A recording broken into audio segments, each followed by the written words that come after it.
চন্দ্র চট্টোপাধ্যায়ের গল্প ছেলেধরা। সেবার দেশময় রটে গেল যে 3টি শিশু বলি না দিলে রূপনারায়ণের ওপরের যে পুলটা সেটা নাকি কিছুতেই তৈরি হচ্ছে না, নানা রকম নাকি বাধা আসছে।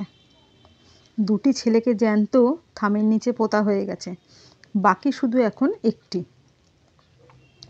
একটি সংগ্রহ হলেই পুল তৈরি হয়ে যাবে। শোনা গেল রেল কোম্পানির নিযুক্ত ছেলেধরারা শহরে ও গ্রামে ঘুরে বেড়াচ্ছে। তারা কখন এবং কোথায় এসে হাজির হবে কেউ বলতে পারলেন না। তাদের কারো পোশাক ভিখারি, কারো সাধু সন্ন্যাসী, কেউ বা বেড়া লাঠি হাতে ডাকাতের মতন। এই জনশ্রুতি পুরনো, সুতরাং কাছাকাছি পল্লীবাসীর ভয় ও সন্দেহের সীমা রইল না। এবার হয়তো তাদের পালা, তাদের ছেলেপুলে হয়তো পুলের তলায় পোতা যাবে। কারো মনে শান্তি নেই, সব বাড়িতে কেমন একটা ছমছম ভাব। আবার তার উপরে আছে খবরের কাগজের খবর। কলকাতার যারা চাকরি করে তারা এসে জানায় সেদিন বউবাজারে একটা ছেলে ধরা পড়েছে। কাল করেয়ার একটা লোককে হাতে নাতে ধরা গেছে। সে ছেলে ধরা ঝুলিতে পুড়েছিল। এমনি তেমনি খবর, নানা রকম খবর খবরের কাগজে আসতে লাগলো। কলকাতায় অলিতে গলিতে সন্দেহক্রমে কত নিরীহের প্রতি কত অত্যাচারের খবর লোকের মুখে আমাদের দেশে এসে পৌঁছলো। এমনই যখন অবস্থা, তখন আমাদের দেশেও হঠাৎ একখানা ঘটনা ঘটে গেল। সেটাই বলি, এবার শোনো। পথের অদূরে একটা বাগানের মধ্যে বাস করেন বৃদ্ধ মুখুজ্জের দাম্পতি।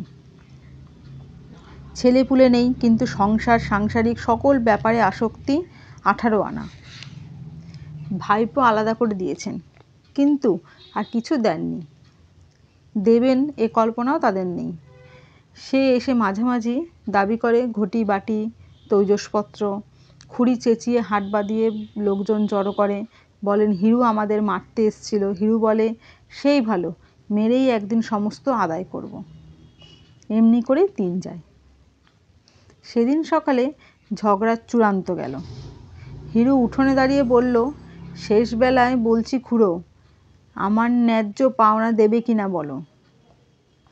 খুড়ো তখন বললেন, তোর কিচ্ছু নেই না, আদায় করব আমি, আদায় করেই ছাড়ব।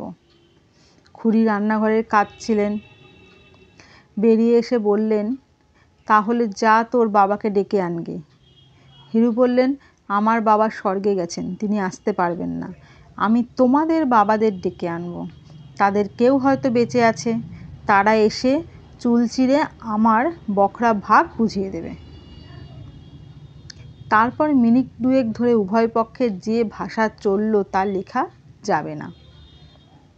যাবার আগে হিরু বলে গেল, আজ একটা হেস্তনেস্ত করে তারপরে ছাড়ব, এই তোমাদের বলে গেলুম, সাবধান কিন্তু। রান্নাঘর থেকে খুড়ি বললেন, তোর ভারী ক্ষমতা, যা পারিস করগে যা। হিরু এসে হাজির হলো রায়পুরে। ঘরে কয়েক গরিব মুসলমান পল্লীতে। মহরমের দিন বড় বড় লাঠি ঘুরিয়ে তারা তাজিয়া বার করেন। লাঠি তেলে পাকানো, গাঁটে গাঁটে পেতল বাঁধানো। এই থেকে অনেক ধারণা তাদের মতো লাঠি খেলোয়াড় এ অঞ্চলে মেলে না। তারপর না এমন কাজ নেই, শুধু পুলিশের ভয়েই শান্ত হয়ে থাকে। হিরু বললেন, বড় মিয়া, এই নাও 2 টাকা আগাম। তোমার আর তোমার ভাইয়ের কাজ হলো উদ্ধার করে দাও, আরও বকশিশ পাবে। টাকা দুটি হাতে নিয়ে লফিত মিয়া হেসে বললেন, কি কাজ বাবু? হিরু বললেন, এ দেশে কে না জানে তোমাদের 2 ভাইয়ের কথা। লাঠির জোরে বিশ্বাসঘাতকদের কত জমিদারি হাসিল করে দিয়েছ। তোমরা মনে করলে পারো, না করলে পারো না। বড় মিয়া চোখ টিপে বললেন, চুপ চুপ বাবু, থানার দারোগা শুনতে পেলে আর রক্ষা থাকবে না। বিনগড় গ্রামখানি যে 2 ভাইয়ে দখল করে নিয়েছে এ যে তারা জানে, কেউ চিনতেই পারেনি বলে তো সে যাত্রা বেঁচে গেছি। হিরু আশ্চর্য হয়ে বললেন, কেউ চিনতে পারেনি মানে? লফিত বললেন, পারবে কি করে?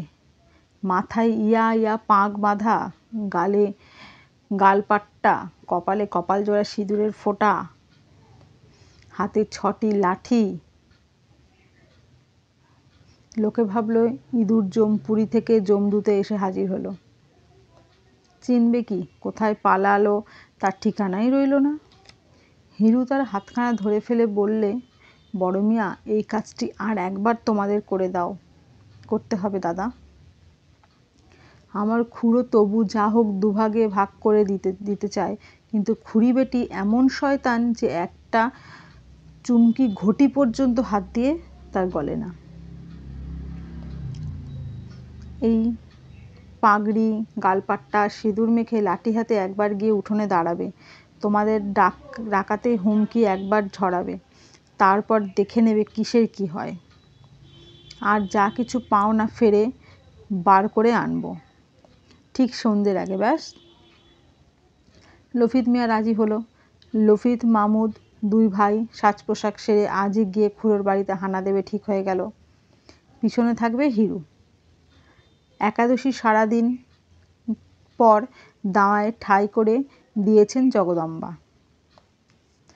মুখুজ্জে মশাই বসেছেন জলযোগে, সামান্য ফলমূল আর দুধ। বেতো ধাত একাদশীতে অন্নহার সহ্য হয় না। পাথরের বাটিতে ডাবের জলটুকু মুখে তুলেছেন।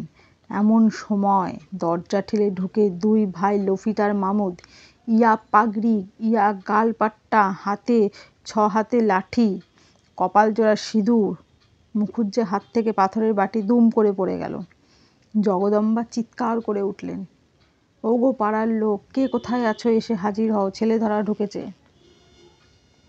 সম্মুখে ছোট মাঠটায় ঘর কেটে ছোট ছোট ছেলের দল রোজ ফিঙে খেলে।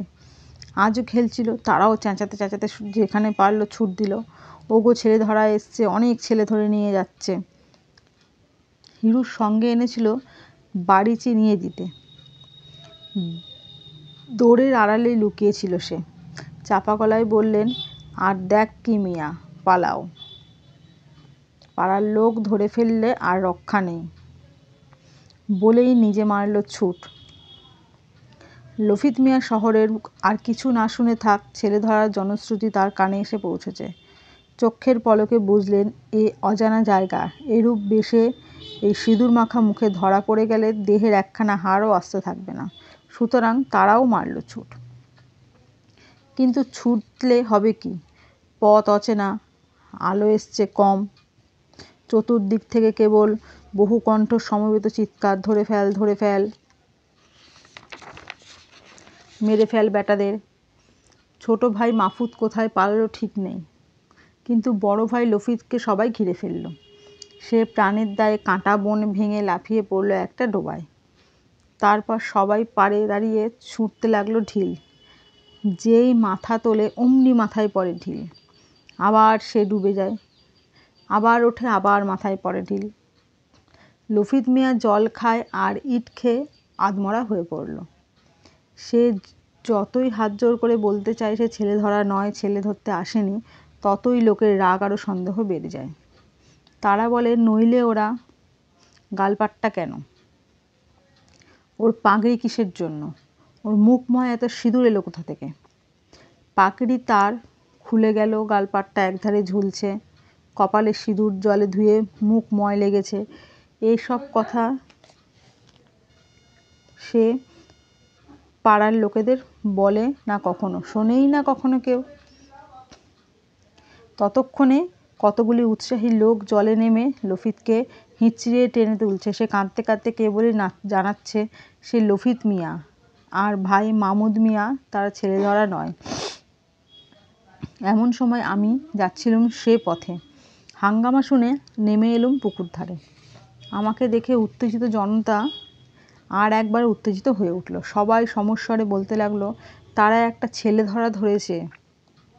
লোকটার অবস্থা দেখে চোখে জল এলো, তার মুখ দিয়ে কথা বলার মতো শক্তি নেই।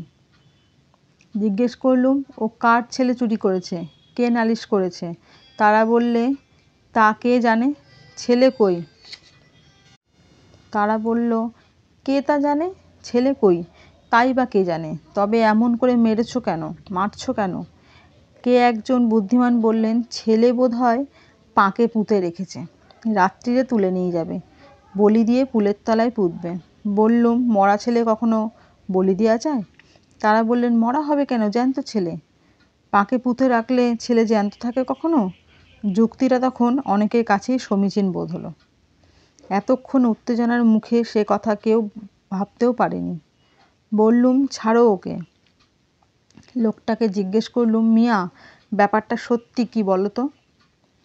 এখন অভয় পেলে লোকটা কাঁদতে কাঁদতে সমস্ত ঘটনা বিবৃতি করল। মুখুজ্জে দম্পতির ওপর কার সহানুভূতি ছিল না, শুনে অনেকেরই করুণা হলো। বললুম, লফিত, বাড়ি যাও, আর কখনো এসব কাজে এসো না। সে নাক মলল, কান মলল, খোদাকে নিয়ে বলল, বাবুমশাই, আর এসব কাজ কখনো করব না। কিন্তু আমার ভাই গেল কোথায়? বললুম, ভাইয়ের ভাবনা বাড়ি গিয়ে ভেবে লফিত, এখন নিজের প্রাণটা বাঁচাও, এই ঢের। লফিত খোঁড়াতে খোঁড়াতে কোনো মতে বাড়ি চলে গেল। অনেক রাত্রে একটা প্রচণ্ড কোলাহলে উঠল ঘোষালদের পাড়ায়। তাতে ঝি গোয়ালে ঢুকেছে গরুকে জাপ দিয়েছে। খড়ের ঝুড়ি টানতে গিয়ে দেখে টানা যায় না। হঠাৎ তার মধ্যে একটা ভীষণ মূর্তিমান লোক বেরিয়ে ঝির পা দুটো জড়িয়ে পড়ল। ঝি যতই চেঁচায়, বেরোও গো, বেরোও গো, কে কোথায় আছো, ভূত আমাকে খেয়ে ফেললো, ভূত ততই তার মুখ চেপে ধরে, বলে, মা গো, আমাকে বাঁচাও, আমি ভূত প্রেত নই, আমি মানুষ। চিৎকারে বাড়ির কর্তা আলো নিয়ে লোকজন নিয়ে উপস্থিত হলো। আগের ঘটনা গায়ে সবাই শুনেছে, সুতরাং ছোট ভাইয়ের ভাগ্যে বড় ভাইয়ের দুর্গতি আর ঘটল না। সবাই সহজে বিশ্বাস করল এই সেই মাহফুজ মিয়া, ভূত নয়। ঘোষাল তাকে ছেড়ে দিল, শুধু তার এই পাকা লাঠিটি কেড়ে নিয়ে বলল, ছোট মিয়া, সমস্ত জীবন মনে থাকবে তো, বলে এটা রেখে দিলুম। মুখের ওই সব রং টং ধুয়ে ফেলে এখন আস্তে আস্তে ঘরে যাও। কৃতজ্ঞ মামুদ 100 সেলাম জানিয়ে ধীরে ধীরে সরে পড়লেন। ঘটনাটি ছেলে ভুলানো গল্প নয়, সত্যি আমাদের এখানে এই ঘটনাটা ঘটেছিল।